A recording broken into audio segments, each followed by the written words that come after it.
Mesdames et messieurs, bonsoir. Merci d'avoir choisi RTI 1 à la une de ce 20h. Abidjan abrite depuis hier, lundi 3 avril, la 14e conférence des présidents d'Assemblée de section Afrique de l'APF, Assemblée parlementaire de la francophonie. Plusieurs pays francophones prennent part à ce rendez-vous interparlementaire et planchent sur la paix, la sécurité, l'environnement et le développement. Le gouvernement est solidaire des populations du village de Zokolilié dans la sous-préfecture de Lakota. La forte pluie suivie de vents violents a causé des dégâts. Les familles sinistrées ont reçu la visite de la ministre Miss Belmondo Dogo. L'émissaire du gouvernement leur a fait des dons d'une valeur de plus de 50 millions de francs CFA.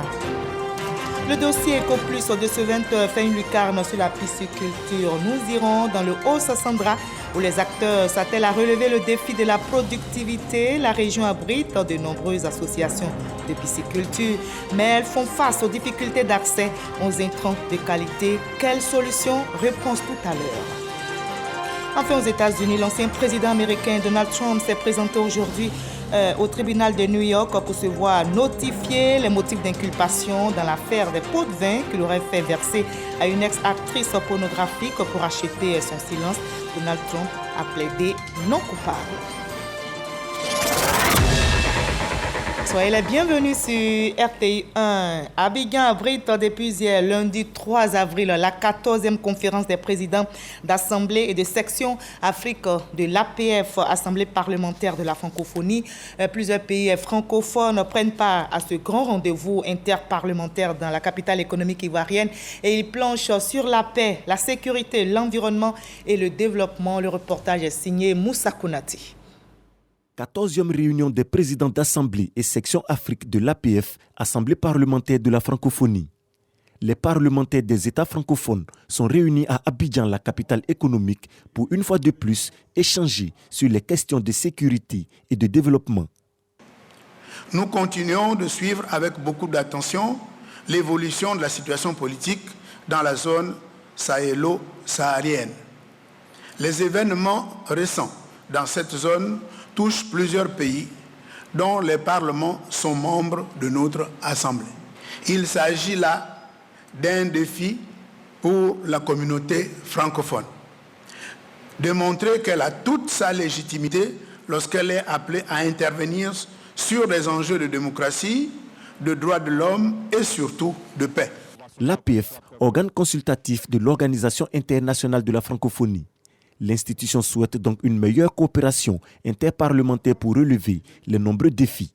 L'APF doit être, et le fera avec efficacité, présent sur tous les grands théâtres où des difficultés se présentent et où la médiation de parlementaires est nécessaire. Vous connaissez tous ces théâtres-là, je ne vais pas citer les situations, mais nous pouvons tous intervenir beaucoup plus fortement et beaucoup plus efficacement que ça ne l'est aujourd'hui. Cette 14e conférence des parlements des États francophones réunit une vingtaine de présidents d'institutions parlementaires de différents pays. Une présence remarquable dont se félicite Adama Bictogo. Le président de l'Assemblée nationale appelle à plus de dynamisme dans les initiatives. Nous devons donc, par cette grande force que nous représentons, revisiter donc les textes de l'APF pour que l'APF devienne donc pas seulement un moyen de rencontre, mais qu'au lendemain de nos rencontres, nous puissions élaborer une matrice d'action qui, au bout, fait de l'APF un vrai instrument de rapprochement. Et je voudrais donc que l'APF, justement, puisse être le support, le vecteur par lequel les peuples qui composent cet espace se rapprochent encore plus davantage. En sa qualité d'ancien président de l'APF, le président Adama Bictogo reçoit la distinction de Grand Croix de l'Ordre de la francophonie et du dialogue des cultures. La présidente de l'Assemblée nationale française à la tête d'une forte délégation du Parlement de France était face aux auditeurs de l'Institut de formation politique Amadou Gon Coulibaly et c'était un échange d'expériences entre parties prenantes. Les participants ont pu s'imprégner des enjeux et spécificités du travail parlementaire. Seulement Denis Songui et Franco Diop, le reportage.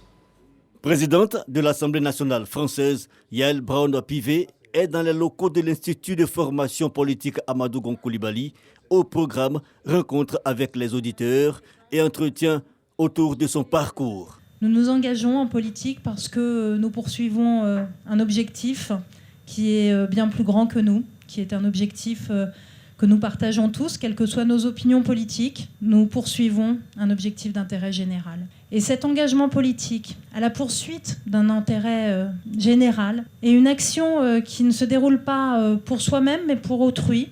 Abordant les questions en rapport avec les activités parlementaires et le genre, Yael Brown-Pivet exhorte la gente féminine à faire preuve d'audace. Notre Assemblée est capable de se rassembler, mais effectivement, il arrive qu'il y ait besoin d'utiliser un outil constitutionnel pour pouvoir passer une réforme qui est une réforme dont tout le monde s'accorde à dire qu'elle est compliquée. Pour faire avancer la parité, il faut une volonté des partis politiques, mais ça ne suffit pas. Il faut des femmes candidates, il faut des femmes qui se lèvent et qui disent « je me sens concernée, je veux m'engager et je me présente à une élection ». Initiateur de cette plateforme d'échange, le ministre de la Promotion de la Jeunesse, de l'Insertion professionnelle et du Service civique PCA de l'Institut de formation politique Amadou Gon Coulibaly. L'Institut de formation Amadou Gon Coulibaly a voulu profiter de la présence de Madame la Présidente de l'Assemblée nationale de France pour organiser un panel de discussion sur son parcours inspirant, sur le travail parlementaire, sur l'engagement des femmes en politique. Et c'est toujours dans la continuité du renforcement des capacités de nos auditeurs. C'est sur invitation d'Adama Bictogo, président de l'Assemblée nationale de Côte d'Ivoire, que Yael Brown-Pivet, présidente de l'Assemblée nationale française, est à Abidjan. Et autre bonne pratique à promouvoir, l'écoute des besoins des populations. La ministre de la Fonction publique, Anne-Désirée Ouloto, affiche clairement son ambition. Elle a procédé justement ce matin à la remise de bornes tactiles aux préfets de région et des lettres de mission aux inspecteurs de l'observation du service public. Ces outils vont permettre aux utilisateurs de recueillir les préoccupations des usagers et mesurer leur niveau de satisfaction. Grâce Kando. 55 bornes tactiles remises aux préfets de région et aux points focaux de quelques ministères techniques, ainsi que des lettres de mission aux superviseurs de l'Observatoire du service public OSEP. Les bornes tactiles vont permettre de collecter les préoccupations des usagers clients, mais aussi de mesurer leur niveau de satisfaction. Cet outil, pour nous, est extrêmement important parce que l'objectif final pour l'administration publique, pour la fonction publique, c'est la satisfaction des besoins des usagers, la satisfaction des besoins des populations. Donc, cet équipement nous permettant de recueillir leurs attentes nous aidera à pouvoir adresser efficacement leurs préoccupations.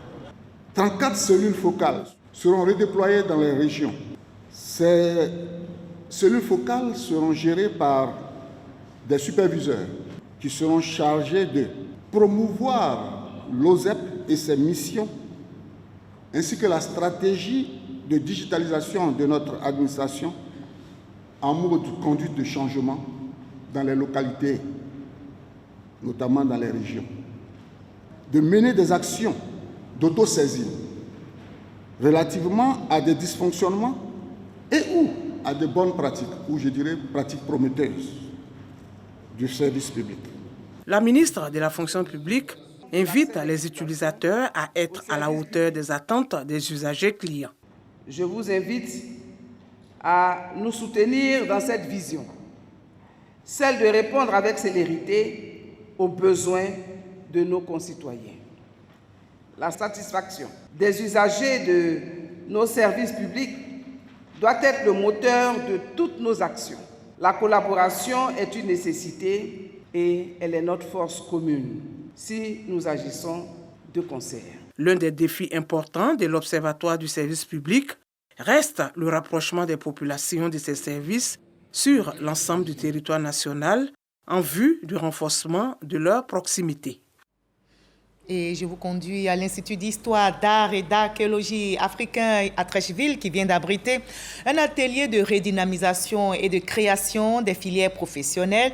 Les étudiants diplômés de l'UFR de sciences de la vie et de la société ont été instruits sur le marché de l'emploi. Les recettes pour leur insertion leur ont été communiquées.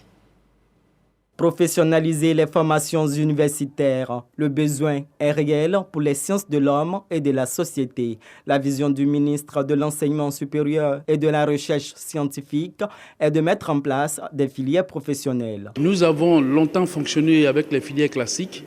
Aujourd'hui, on s'est rendu compte que l'État seul ne peut plus employer les étudiants que nous formons. Il était pour nous important de mettre en place ces nouvelles filières de formation. Un atelier de réflexion pour donner plus de chances sur le marché de l'emploi aux filières comme la sociologie, l'anthropologie, l'histoire, la géographie et la psychologie. Aujourd'hui, il faut dire que la science doit féconder le développement. Il ne peut pas avoir de développement sans l'expertise scientifique. Et donc aujourd'hui, les formations que nous faisons doivent pouvoir être opérationnelles sur le terrain.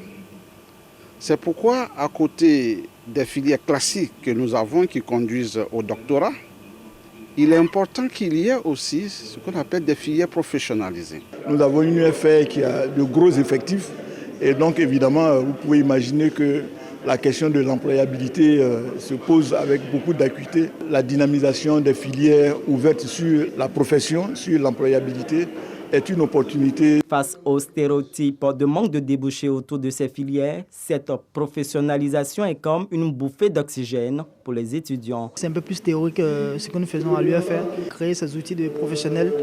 Je pense que c'est quelque chose de bénéfique pour nous les étudiants de l'UFSHS, sachant que réellement, quand on va finir ces formations, on aura moins point de chute. C'est une cartographie d'une 50aine de filières professionnelles qui est proposée. Des filières contenant beaucoup plus de technicité, aboutissant à des débouchés dans les domaines comme l'environnement, la santé et les ressources humaines. Voilà, reportage réalisé pour vous et pas sèche, pas comme Didier Nguessan. Le gouvernement est solidaire des populations du village de Zokolilié dans la sous-préfecture de Lakota. La forte pluie suivie de vents violents a causé des dégâts. Les familles sinistrées ont reçu la visite de la ministre Miss Belmondo Dogo. L'émissaire du gouvernement leur a fait des dons d'une valeur de plus de 50 millions de francs CFA. Michel Mambo. Zokolilié, dans la sous-préfecture de Lakota. Le village a vu le 4 mars dernier plusieurs de ses infrastructures, établissements scolaires, cantines, centres de santé et habitations, 354 au total, décoiffés par une forte pluie. Le 9 mars, le village recevait la visite de la ministre de la Solidarité, venue constater l'ampleur des dégâts et apporter la compassion du gouvernement. Après son départ, chose promise, chose due, Miss Belmondo Dogo est de retour à Zokolilié, cette fois porteuse d'un important don de vivres, de non-vivres et de numéraires, l'assistance du gouvernement aux sinistrés. Merci aux fils et aux filles de Zokolilié pour la chaîne de solidarité. Parce qu'en réalité, ce que le gouvernement veut, en réalité, ce que le président de la République attend de chaque Ivoirien, c'est ce que vous venez de faire, créer cette chaîne de solidarité. Que ces dons puissent aller aux ménages les plus pauvres, à ceux qui en ont réellement besoin. Un don qui vient à point nommé selon les élus, cadres, guides religieux et leaders communautaires, eux qui, dès les premières heures, se sont mobilisés. Qu'il me soit donc permis de relever le grand satisfecit de nos parents qui ont vu vers eux la République toute entière suite au sinistre dont ils ont été l'objet. Si, comme le dit l'adage populaire, il est vrai que c'est dans les problèmes que l'on connaît ses vrais amis. Madame le ministre, par cette double visite, vous démontrez aux populations de Lakota que Monsieur le Président de la République, que Monsieur le Premier ministre et l'ensemble du gouvernement ne tourneront jamais le dos aux populations du département de Lakota. Dans la tourmente qui s'est abattue sur ce village, vous êtes le visage de l'apaisement et de l'espoir. Pour nous, désormais, il n'est plus question de chercher l'ange gardien ou le bon samaritain. Nous avons trouvé en vous. Merci, Madame. Le don du gouvernement, estimé à plus de 50 millions de francs CFA, devrait contribuer à redonner vie au village. On en arrive à notre dossier Éco Plus de ce 20h. On évoque ce soir la pisciculture. Nous irons donc dans le Haut-Sassandra où les acteurs s'attellent à relever le défi de la productivité. La région abrite de nombreuses associations de pisciculture. Elles œuvrent au quotidien pour ravitailler les membres locaux en poissons. Mais que de difficultés pour accéder aux intrants de qualité. Et ce n'est pas tout. Il y a également le coût élevé des alevins. Pour autant, ces soucis n'altèrent pas du tout leur détermination. Les pisciculteurs continuent de se battre pour professionnaliser le secteur. Vouloir c'est pouvoir, dit-on. Leur volonté et leur courage finiront certainement par payer. Le dossier Éco Plus est signé Eugène Atoubé.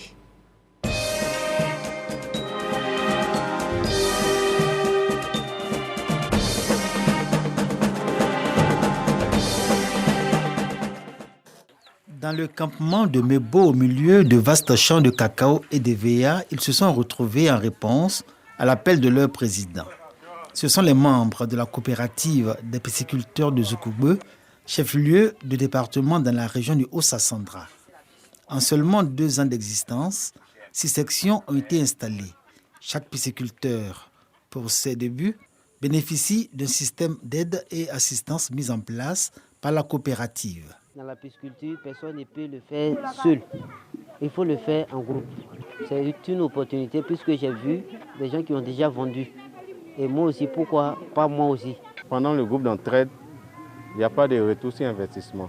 La seule chose qu'on demande aux pisciculteurs, c'est de nous donner à manger quand on vient sur son étang. Quand la coopérative vend le poisson du pisciculteur, la coopérative a 10% sur la production du pisciculteur. L'idée d'entraide permet aux pisciculteurs de Zoukoubeu de minimiser les coûts de production depuis l'aménagement des étangs jusqu'aux intrants. Une solidarité grâce à laquelle ils ne regrettent pas d'avoir opté pour cette activité dans une région où le cacao et les véa restent le centre d'intérêt. Cet après-midi, Amadou, pisciculteur depuis 1 an, rejoint les autres membres de la coopérative sur l'exploitation d'un des leurs. Un agent d'encadrement de la NADER y est présent pour conseil. C'est que les aliments donnés aux poissons sont dans la majorité des cas des sous-produits agricoles. Les simples sous-produits agricoles, eux seuls ne peuvent pas permettre d'atteindre ces 2 poissons au kilo. Donc c'est d'utiliser l'aliment composé ou l'aliment industriel qui est déjà fabriqué par les industriels. On essaie de faire les moyens de bord, c'est-à-dire avec la farine basse, le son des blés. Mais on attend de réfléchir à ce niveau aussi, comment on peut trouver une société ou bien un groupe qui a peut-être les aliments. Travailler avec les moyens du bord, mais rester ouvert au conseil pour les bonnes pratiques. C'est dans ce contexte que les pisciculteurs de Zoukoubeu mènent leurs activités. Les poissons prêts à la commercialisation sortent des étangs mieux nourris. 2 poissons au kilogramme contre 4 ou 5 auparavant. Mais la production reste encore en deçà du potentiel et des objectifs, respectivement 500 et 100 tonnes de poissons par an. Ce sont essentiellement des tilapias, des silures, des carpes et des poissons du Cameroun. De plus, il n'y a pas un circuit de commercialisation qui permette à la coopérative de tirer le meilleur profit du peu que les pisciculteurs produisent. Les poissons achetés bord étang et revendus sur le marché par les mareyeuses perdent d'emblée leur origine, faute d'une stratégie de valorisation des poissons issus de la pisciculture. À la vérité, les mareyeuses ne révèlent pas leur vraie origine. Elles font croire à leur clientèle que ce sont les poissons en provenance de Guessabo au lieu de pêche sur le fleuve Sassandra. Non, elle nous dit que c'est poisson de Guessabo. Bon, on va acheter. Comment? Les femmes qui viennent payer, eux ils demandent si c'est pour spiculture ou bien c'est pour Guessabo. Le prix de Guessabo et puis le prix de spiculture, c'est pas la même chose. Parce que pour Guessabo est doux. Nous demandons à ces femmes-là qui ont été formées pour qu'ils puissent vendre des poissons de leurs maris pour pouvoir les débarrasser de cette mauvaise attitude qui est entre les mareyeuses et nous les producteurs du poisson.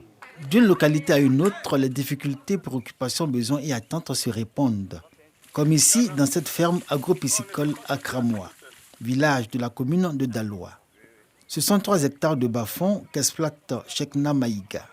Seulement 2 à 2,5 tonnes de poissons sont vendus par cycle pour des étangs pouvant contenir 100 000 alevins. La cause de cette sous-production, la difficulté à se procurer les intrants de qualité pour mieux nourrir les poissons. On n'a pas de subvention, on n'a pas d'aide. On est obligé d'aller nous-mêmes avec nos fonds. On a vraiment besoin de soutien. Nous avons émis une réflexion sur un projet qu'on a appelé Programme Alevin Aliments de qualité.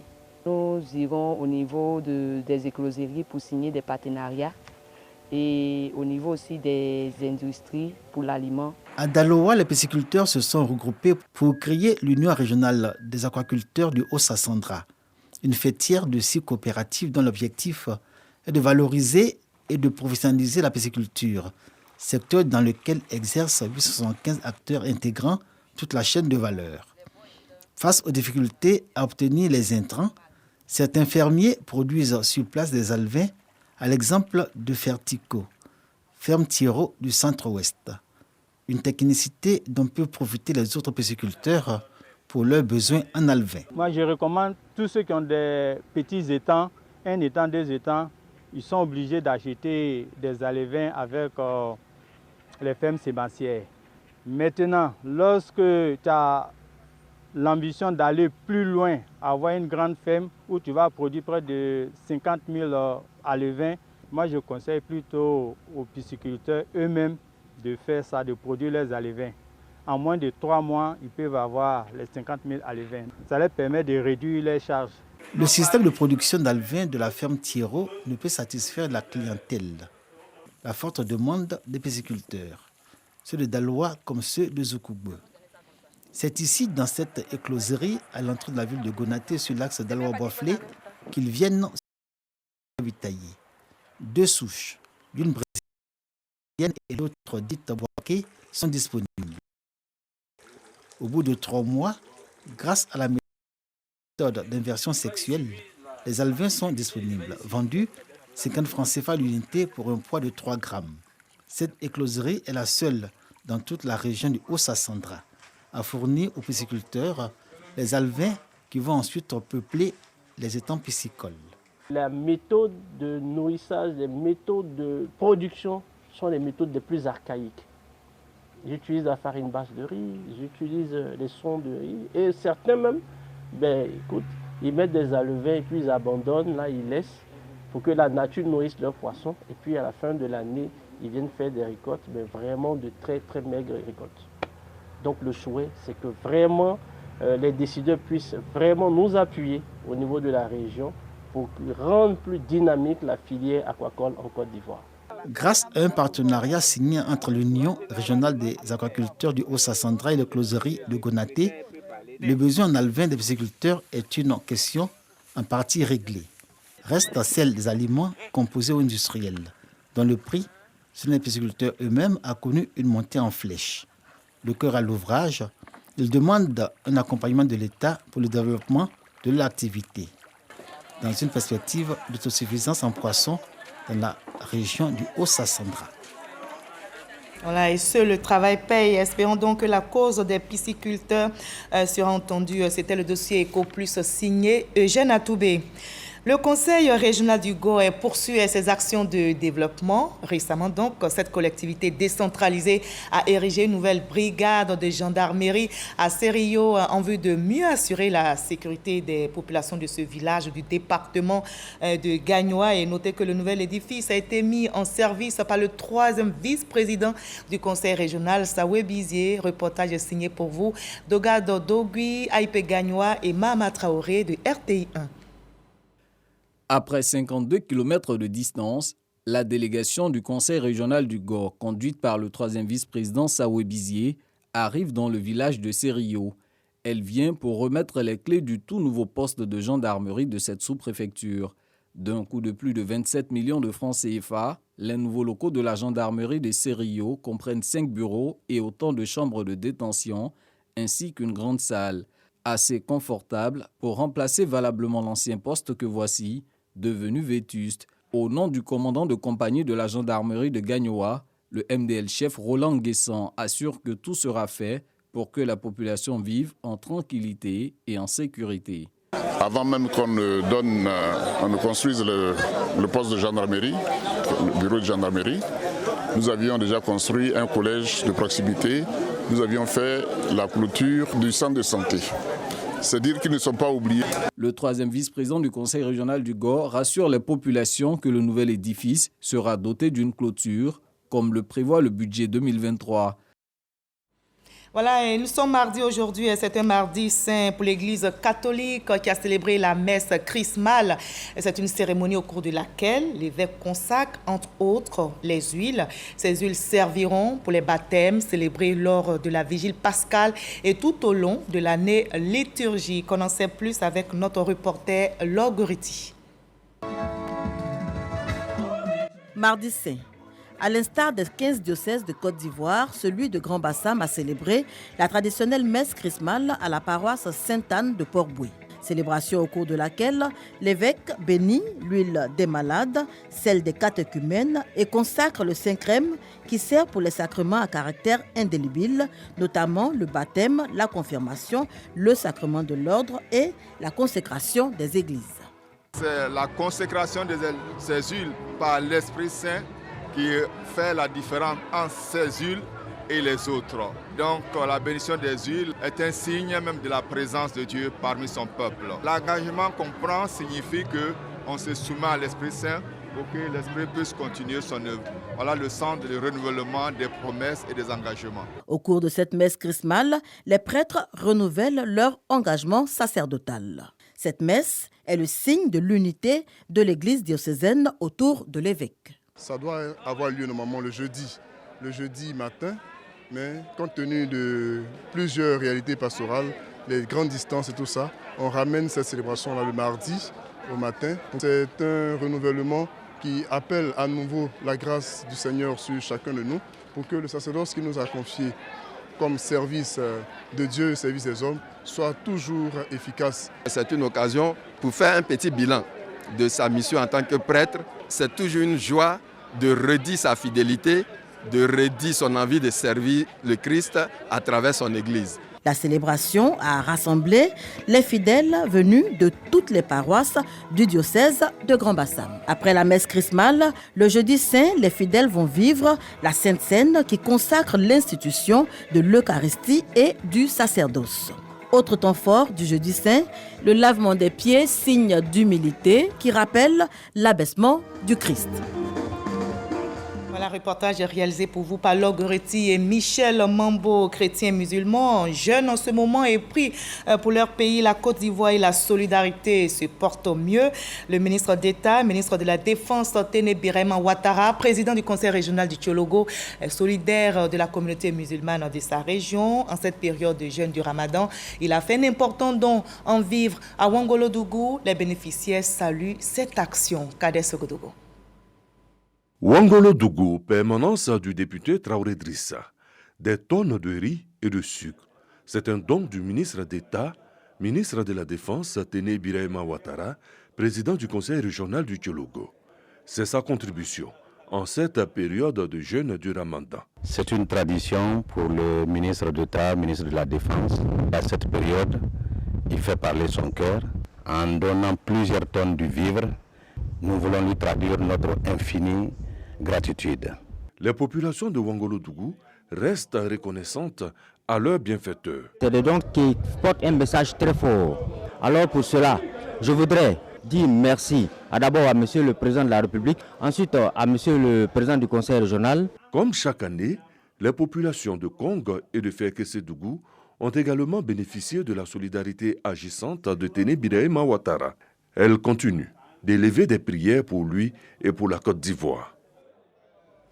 La solidarité est aussi manifeste dans le Poro. Le ministre directeur des cabinets du président de la République, Fidel Sarasoro, a fait don de plusieurs tonnes de vivres aux communautés musulmanes et chrétiennes de la région du Poro, notamment à Korogo, Dikodougou et Sinématiali. Ami Sissoko pour le reportage. Ramadan, mois de jeûne, mais également mois de solidarité. Le ministre directeur de cabinet du président de la République, Fidel Sarasoro, ne déroge pas à cette règle. Sa caravane de solidarité a sillonné la région du Poro pour offrir des vivres et du numéraire aux communautés musulmanes et chrétiennes. Des mosquées en passant par la chefferie traditionnelle et les partis politiques de Korogo, Sinématiali et Dikodougou, ce sont plus de 100 tonnes de riz, 75 tonnes de sucre et 30 tonnes de lait qui ont été distribuées. Les musulmans du Nord vraiment remercient le président et nous remercions aussi Fidel Sarasoro qui est là aujourd'hui pour partager avec nous ce que Dieu lui a facilité pour que le mois du Ramadan soit vraiment excellent. Le don nous va au cœur. Ce n'est pas la première fois que Sarasoro nous fait des dons. Il nous a déjà donné un moteur que nous fournit l'électricité en cas de coupure, en cas de rupture d'électricité. Donc vraiment, on le remercie. Et on souhaite aussi longue vie à Alassane, auprès duquel il travaille. Cette période est une période de solidarité, une période de prière, une période de recueillement. Cette solidarité, il a train de la marquer un peu partout, avec ses populations, avec ses parents, avec ses mamans. Le ministre Fidel Sarasoro, qui n'est pas à son premier geste dans la cité du Poro, inscrit cette action de portée spirituelle dans un contexte de partage et de générosité. Il a traduit à chaque étape le soutien du chef de l'État Alassane Ouattara aux populations, avant de les inviter à intensifier leurs prières pour lui et pour la paix et la stabilité en Côte d'Ivoire. C'est un mois de partage. Nous sommes là pour recueillir les bénédictions de nos imams, pour que notre pays soit en paix, pour que les Ivoiriens vivent en paix, pour que notre président, le président Alassane Ouattara, puisse avoir toujours la sagesse, la force, et pour diriger notre pays vers des lendemains encore plus heureux. Donc les imams nous ont gratifié de grandes bénédictions, de prières, et je suis sûr que Dieu acceptera toutes ces prières, toutes ces bénédictions. En plus des dons de vivres et du numéraire, le ministre Fidel Sarasoro a offert plusieurs ruptures collectives dans le Poro à laquelle musulmans et chrétiens ont pris part. Cette tournée de solidarité auprès des communautés se poursuivra jusqu'à la fin du mois de Ramadan. Et l'heure est aussi à la solidarité à Abidjan. Ce mardi, à l'espace Canal au Bois de Trècheville, s'est déroulée la cérémonie de remise de vivres à la communauté musulmane du district d'Abidjan. Il s'agit de plus de 212 tonnes de vivres. Cette action sociale est l'œuvre du ministre-gouverneur Robert Begré-Mambé. Davis Oyo, Jamayaji. Plus de 212 tonnes de vivres, composées de 2941 sacs de riz, 3538 sacs de sucre et 7076 cartons de boîtes de lait pour accompagner la communauté musulmane dans ce mois de piété, de pardon et de partage. Un geste du ministre-gouverneur du district autonome d'Abidjan, Robert Begré-Mambé, au nom du président de la République. Monsieur le ministre-gouverneur, nous vous disons infiniment merci. Chaque année, à la même période, vous apportez votre soutien moral, spirituel et d'importants dons, en vivre et en non-vivre, à la communauté musulmane du district autonome d'Abidjan, au nom de son Excellence, Monsieur le Président de la République, Alassane Ouattara. Aussi, faut-il ajouter à cet acte moral le pèlerinage à la Mecque. Cette année, le mois de Ramadan coïncide avec la fin du carême chrétien. La communauté catholique et les autres confessions religieuses ont également reçu des kits en vivres des mains du ministre-gouverneur. Au nom de toutes les confessions religieuses, et à travers vous, remercier son Excellence le Président de la République. 80% des populations ivoiriennes, ce sont des chrétiens et des musulmans. Ce sont ces 80% qui, depuis le 23 mars, jeune. Cette action de Robert Begré-Mambé s'inscrit dans l'élan de solidarité institué par le gouvernement. Nous agissons au nom du président de la République. Cela nous réjouit de pouvoir le faire, d'autant plus que la solidarité est l'expression d'une maturation spirituelle, intellectuelle et sociale aussi. Parce que si on arrive à jouer la carte de la solidarité, alors on a avancé. Coût des vivres offerts à la communauté musulmane et aux différentes confessions religieuses 258 millions de francs CFA. Et on va terminer par les États-Unis d'Amérique, où l'ancien président américain Donald Trump, soutenu par ses partisans, s'est présenté ce mardi au tribunal de New York pour se voir notifier les motifs d'inculpation dans l'affaire des pots de vin qu'il aurait fait verser à une ex-actrice pornographique pour acheter son silence alors qu'il était candidat à la présidentielle. Donald Trump a plaidé non coupable et a jugé surréaliste d'avoir à comparaître devant la justice à New York, une première pour un ancien locataire de la Maison-Blanche. Voilà la fin de ce 20 h. Ne décrochez surtout pas après ce journal. Donc, vous aurez votre émission RTI 1 reçoit. Le ministre de la Promotion de la Jeunesse, de l'Insertion professionnelle et du service civique, Mamadou Touré, sera sur le plateau avec Hamza Diaby et Adama Koné. Les échanges porteront sur le thème 2023, année de la jeunesse. Quel programme pour une jeunesse résiliente? À suivre donc sur RTI 1. Passez une très très belle soirée. Et moi, je vous retrouve avec le même bonheur demain à la même heure, 20 h.